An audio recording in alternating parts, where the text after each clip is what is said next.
Assalamualaikum warahmatullahi wabarakatuh. Hai guys, jumpa lagi dengan aku Iin Ainas. Apa kabar kalian semua? Semoga kalian semua tetap dalam keadaan sehat selalu dan tetap semangat ya.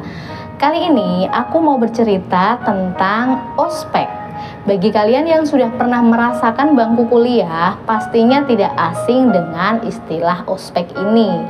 Ya, orientasi studi dan pengenalan kampus atau lebih familiar dengan singkatan ospek adalah bentuk kegiatan yang biasanya digelar oleh senior atau pejabat tinggi kampus bersama mahasiswa baru dengan tujuan memperkenalkan kehidupan lingkungan kampus. Kegiatan ini biasa dilakukan di awal tahun ajaran baru dengan berbagai materi, sharing, dan beberapa hiburan selama kurang lebih 1 minggu.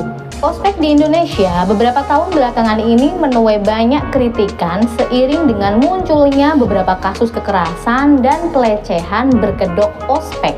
Bahkan ada yang sampai meninggal dunia.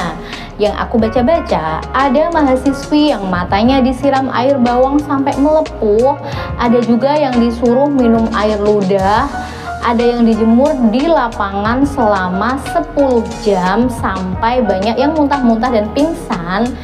Ada juga kepala dan wajahnya ditendang sampai berdarah, diinjak saat push up. Bahkan yang miris yang aku baca, ada yang disuruh berhubungan suami istri, tapi ini antara laki-laki dengan laki-laki. Itu baru sebagian kecil ya guys, karena masih banyak yang tidak aku sebutkan. Kalian bisa searching dan googling sendiri ya.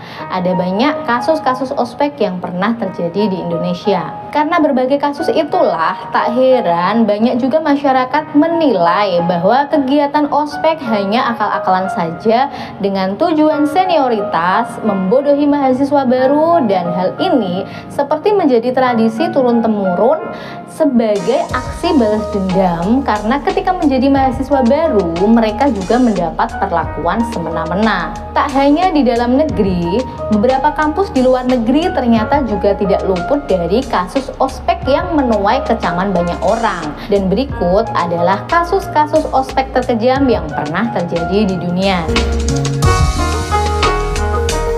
Salah satu kampus di New York pernah menggelar ospek dan memakan korban. Cerita bermula dari seorang mahasiswa baru bernama Walter Dean Jennings yang dianggap melakukan kesalahan atau pelanggaran. Di sini tidak ada penjelasan kesalahan apa yang diperbuat oleh Walter. Atas dasar alasan tersebut, para seniornya memberikan hukuman bagi Walter.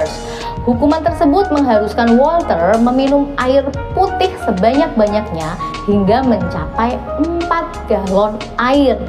Meskipun Walter sempat muntah-muntah, para seniornya belum mau menghentikan hukuman tersebut hingga ketika mereka menyadari bahwa kondisi Walter semakin memburuk, baru mereka membawa Walter ke klinik.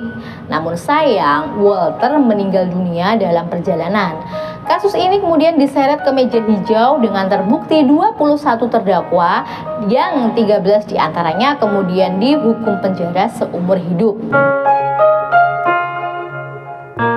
Kasus selanjutnya yang dianggap sebagai pelecehan ini diselenggarakan oleh organisasi cabang olahraga rugby yang ada di negara bagian Carolina Utara, Amerika Serikat. Kalau di Indonesia, kegiatan organisasi ini semacam diklat UKM atau unit kegiatan mahasiswa. Nah, hal ini bermula ketika organisasi rugby tersebut menggelar orientasi pengenalan. Salah satu bagian yang diwajibkan oleh para senior kepada adik tingkat calon anggota rugby tersebut ialah mencoret nama serta posisinya dalam rugby menggunakan spidol permanen di bokong masing-masing. Jika menolak melakukan ritual ini, bisa dipastikan tidak diterima menjadi anggota organisasi rugby tersebut. Praktek tak lumrah ini berjalan lama hingga pada akhirnya di tahun 2002 polisi menangkap seorang bernama Antonio Wilkerson yang tidak lain adalah dalang dari ritual wajib tersebut. Masih Masih di Amerika Serikat, kali ini kasus ospek terkejam lainnya datang dari Universitas Vermont, salah satu negara bagian di Amerika Serikat. Mahasiswa baru di universitas tersebut diharuskan minum atau lebih mirip disebut diglonggong bir hingga mabuk dan disuruh jalan ala gajah. Yap, jalan ala gajah yang lurus tersebut harus dilakukan dalam kondisi mabuk yang pastinya oleng. Tak berhenti sampai di situ saja, senior kampus tersebut juga memaksa mahasiswa baru untuk minum bir hingga muntah-muntah. Kemudian, tiap mahasiswa baru menghisap jempol kaki dan jempol kaki yang lain dimasukkan ke lubang kotoran. Nah, itu lubang kotorannya mahasiswa lainnya. Belum cukup dengan itu, masih dengan posisi jalan bak gajah, setiap mahasiswa diharuskan memegang kemaluan teman laki-laki yang berbaris di depan dan di belakangnya. Benar-benar ini kejam dan biadab. Universitas Tulane di kota New Orleans, Amerika Serikat pernah mempunyai catatan hitam dalam kegiatan ospeknya. Kampus tersebut menuai banyak kecaman karena mengharuskan mahasiswa baru merendam jari-jari tangannya ke dalam air mendidih. Kejamnya lagi, dalam air yang mendidih tersebut juga terdapat kepiting serta perasan air lemon yang semakin menambah perih ketika jari tersebut melepuh karena terluka. Ritual ini dilakukan dengan tujuan agar mendapat pengakuan. Semakin banyak luka yang didapat, semakin besar pula pengakuan yang diterima. Sebaliknya, yang keberatan dengan ritual ini akan disiksa secara fisik dan mental selama menjadi mahasiswa di kampus tersebut. Mungkin yang terakhir ini adalah puncak dari kekejaman kebiadaban ospek yang pernah terjadi di dunia. Bagaimana tidak, sebuah perguruan tinggi terkenal yang berada di Jepang telah menyelenggarakan orientasi pengenalan kampus yang lebih pantas disebut tindakan kriminal ketimbang ospek. Kegiatan tersebut bermula ketika tahun 2003. Seperti biasa, kampus mengadakan orientasi pengenalan kampus pada mahasiswa baru. Namun, kewenangan yang dipercayakan kepada para mahasiswa senior tersebut justru disalahgunakan. Mahasiswa baru mengalami pelecehan baik fisik maupun mental karena dipaksa melepas seluruh pakaiannya.